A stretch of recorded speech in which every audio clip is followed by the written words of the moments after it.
And welcome back to this special edition of 11 TV Hill. And the whole reason this nationwide conversation is at the forefront again, it stems back to Minneapolis. One of my former colleagues has been covering it since the beginning. Former WBAL TV reporter and current CNN reporter and correspondent Omar Jimenez is joining us. Thanks for taking the time, man. I know it's a busy time for you.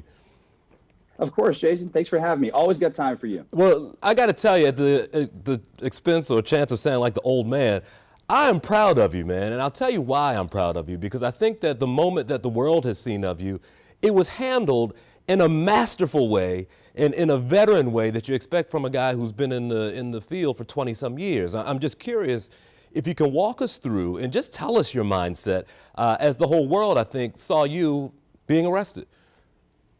Well, the mindset, for starters, was I didn't know what was going on, because we had been there for days at that point, doing our jobs, doing what we do in the midst of protests, trying to show the clashes in some cases between police and protesters.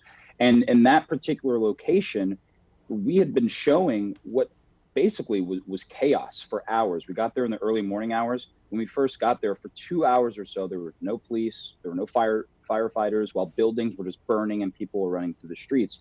So the police all arrived at once, it seemed like, within a matter of 5 minutes.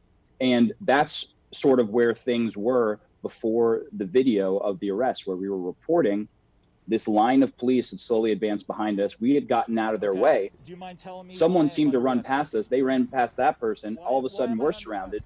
And there were never any words exchanged between me and Minnesota State Police, except for, "You're under arrest."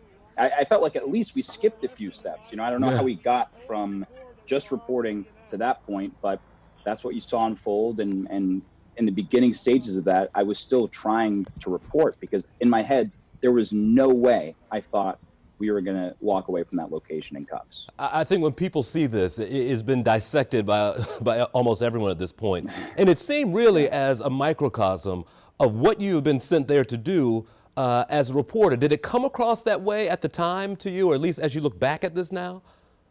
As I look back at it, yeah, of course. In the moment, again, I was just trying to figure out what was going on. But definitely, when you look at the significance and the symbolism of what happened in regards to the story that I was covering, the story that I was covering was about interactions with police being filmed.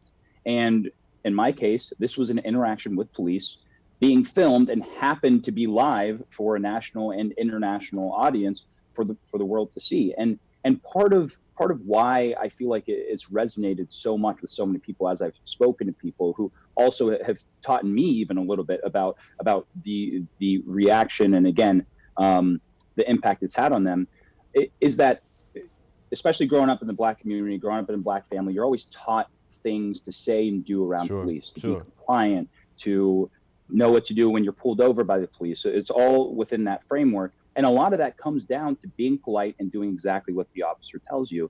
And you saw the video, I saw the video, everyone saw the video.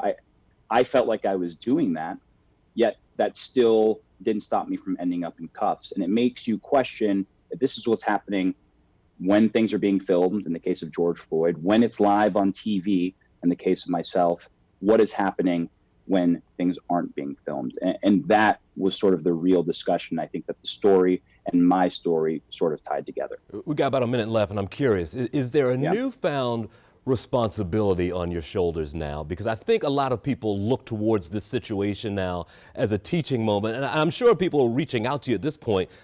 Do you feel this feeling of responsibility to this story?